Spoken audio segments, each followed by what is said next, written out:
Sementara itu pemirsa, pasien yang wajahnya terbakar akibat kelalaian dokter kecantikan di Medan tak lain merupakan karyawan perusahaan. Korban sempat mengatakan rasa panas dan perih saat dilaser, namun sang dokter kecantikan mengatakan tidak apa-apa. Dalam rekaman CCTV milik PT CMB, terlihat oknum dokter kecantikan RH bermain game sebelum melakukan praktek kerja terhadap pasiennya berinisial EJL. EJL sempat mengaku kesakitan saat dilaser CO2 oleh dokter RH, pria asal Jakarta.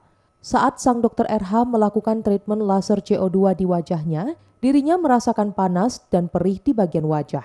Bahkan sempat menyampaikan keluhannya, tetapi sang dokter mengatakan tidak apa-apa. Udah panas. Kamu tadi di anestesi nggak sih, Dek? Masa sih panas sekali. Korban yang mendengar percakapan RH dengan seseorang bahwa dokter RH lupa memasang filter atau lensa laser hingga menyebabkan wajahnya terbakar dan gelembung berair. Kejadian Maret 2021, semula EJL tak mau melaporkannya ke polisi karena menunggu tanggung jawab dokter. Bahkan EJL tidak berani menceritakan semua kepada direktur karena dokter RH tak juga ada tanggung jawab dan tak pernah mengecek kondisi EJL.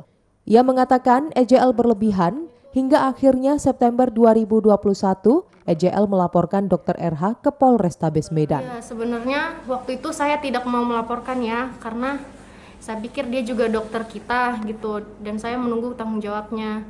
Nah saya nemuin dia, ini dok wajah saya dok gitu kan, tapi dia malah bilang nggak apa-apa itu normal, jangan dilebih-lebihkan katanya gitu. Dan dia bilang untungnya kamu bukan pasien kita, untungnya kamu karyawan kita katanya gitu. Dan itu yang membuat saya sakit hati sih. Sementara Direktur PT CMB Feni berharap semua dokter belajar dengan kasus agar tak ada lagi korban lainnya. Dan berharap Ikatan Dokter Indonesia dan Majelis Kehormatan Disiplin Kedokteran Indonesia dapat menindak oknum dokter RH dan dokter lainnya yang lalai saat bertugas. Sebenarnya di klinik kita itu ada fasilitas untuk semua terapis, baik dokter juga dikasih free perawatan. Karena kita klinik kecantikan harus berbenah diri kan. Bahkan dokter Rudi tersebut juga para terapis juga ikut membantu merawat mereka dengan maksimal. Jadi ibaratnya karyawan ini manusia loh, dia aja merawat kamu dengan maksimal, kenapa diperlakukan seperti ini? Ini sungguh sangat tidak adil. Jam praktek itu tidak etis seorang dokter tuh ngegame. Seharusnya pimpinan dokter itu mengawasi, memantau kinerja semua staf yang ada di dalam klinik termasuk suster dan perawat lainnya. Itulah fungsi dari jabatannya tersebut dengan harga gaji nominal 50 juta ya. Jadi seharusnya perusahaan berharap kinerjanya itu sangat profesional dan dedikasinya itu tinggi sebagai dokter. Akibat tindakan lalai sang dokter RH, korban kini mengalami trauma hingga malu memperlihatkan wajahnya. Perusahaan berharap ada keadilan untuk EJL.